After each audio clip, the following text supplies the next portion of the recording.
As soon as you plant the garden, the busy bugs and the noxious weeds are out to take it. And you've got to learn not only to nourish your values, you've got to learn to do battle with your enemies. Whatever threatens you, I'm asking you to threaten it back. Take care of your responsibility, but don't take anything off of anybody. Somebody wants to destroy your chances for a good future by their negative talk, negative thinking, putting it all down. I'm telling you, walk away if you have to. Walk away. Whatever threatens you, threaten it back. Whatever threatens your opportunity, threaten it back. Now, some of our enemies are on the outside, but here's the most important thing to understand. Some of our enemies are on the inside. Let me give you a quick list. Indifference. You got to do battle with your own indifference. Boy, it's easy to coast, especially if you've accomplished something, extraordinary. Now, somebody says, well, I got to relax. Here's the key. Not too long. The weeds will take all you plant if you rest too long. Don't rest too long. Indecision. You got to make those decisions. The ones that don't turn out to be good gives you experience to make better decisions. Don't let much time go by without making some decisions. The ones that you can make quickly, make them quickly. The ones that take time, take your time. But get those decisions made. Don't let indecision be an enemy, rob you of the future, empty your bank account, leave you with zero in the purse. Don't let that happen. The next one is doubt. But I'm asking you not to pick up all those doubts. I'm asking you to have some faith, have some courage, believe. Drive your doubts into a small corner. Don't let them loose like a mad dog. Drive you into a small corner. Don't doubt the future. Don't doubt the possibilities. And here's the most important one of all. Don't doubt yourself. If I've got miracle working power to change my life, so do you. If I've got the ability to change, so do you. If I've got the ability to read, so do you. If I can discover, so can you. If I can grow, you can grow. If I can develop, you can develop. If I can get an invitation like I got 6 years ago, help take something around the world, so can you.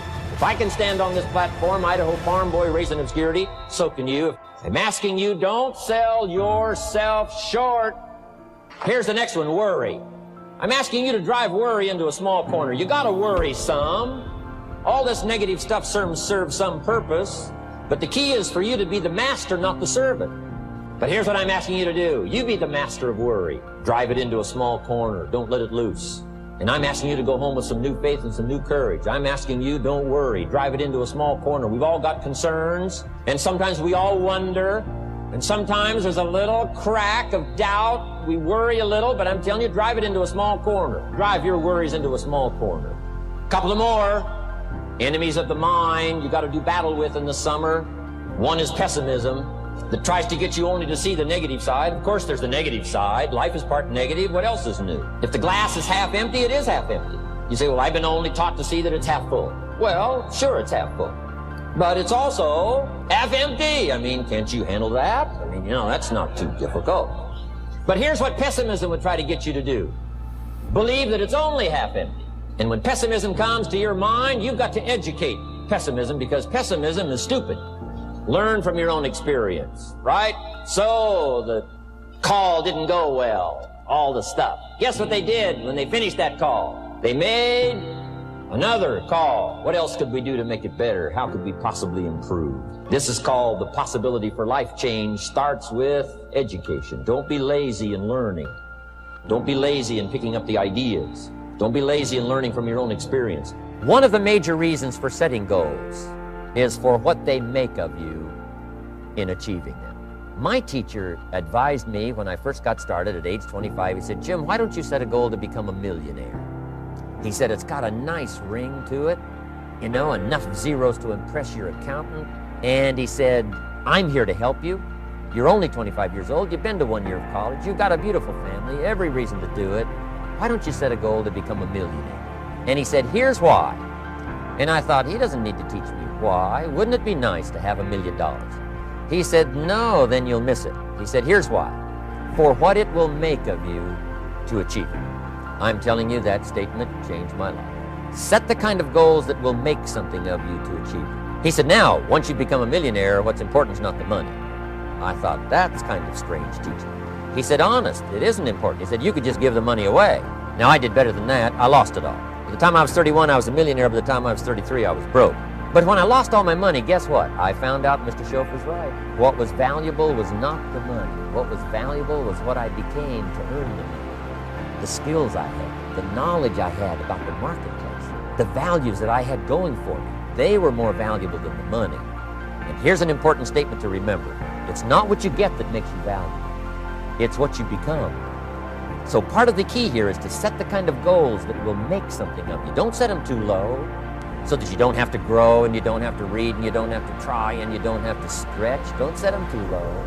And then don't sell out. Don't go for something that's going to cost you your virtue or cost you your values or sell out your principles. There's a good middle road here to follow. Goals that will inspire, goals that will help you grow, change, develop, and become better than you are. The power of extraordinary performance and demanding of yourself excellent results.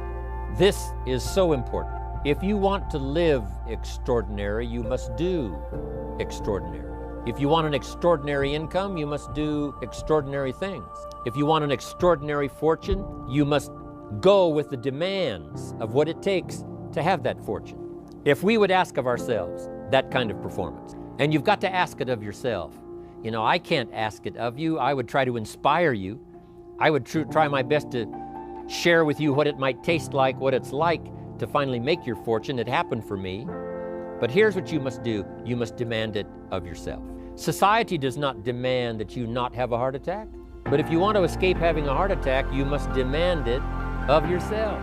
Society doesn't demand that you prove your health. You have to demand it of yourself. Society doesn't demand that you jog around the block every morning. But if you want good health, you must demand it of yourself. Society doesn't demand that you read a couple of books a week and improve your intelligence and your knowledge. That you must demand of yourself. Society does not demand that you build a financial wall around your family nothing can get through. That's not a demand of society. But you must demand it. If you wish it, you must demand it of yourself. Society doesn't demand that you learn a list of 10 skills in order to ensure your own future and the future of your family. Society doesn't demand it, doesn't require it. It is not a law. But if you want the benefit, you must demand it of yourself. If there's some things you've been postponing, some decisions you have just, haven't gotten to, I would ask you to just, take out your journal and just go through, what have I been postponing that's not going to be better for my health? It's not going to be better for my future. It's not going to enhance my finances. Maybe a problem needs to be solved. I got to decide when I'm going to do it and how I'm going to proceed. I need to get to it. I promise you, if you'll go through some of that list and start making those decisions, your inspiration will start to flow, and those could be very critically important, exciting days. Indecision is the thief of opportunity. Indecision means the door is still closed. Indecision means the opportunity waits. Indecision means what could be is postponed or may never be. Those are all the penalties of indecision. And sometimes we can't make a snap judgment. We can't decide immediately on something so important. But after a while, we must understand sometimes the heavy penalty of putting off our decision making. So, one source of inspiration, deciding.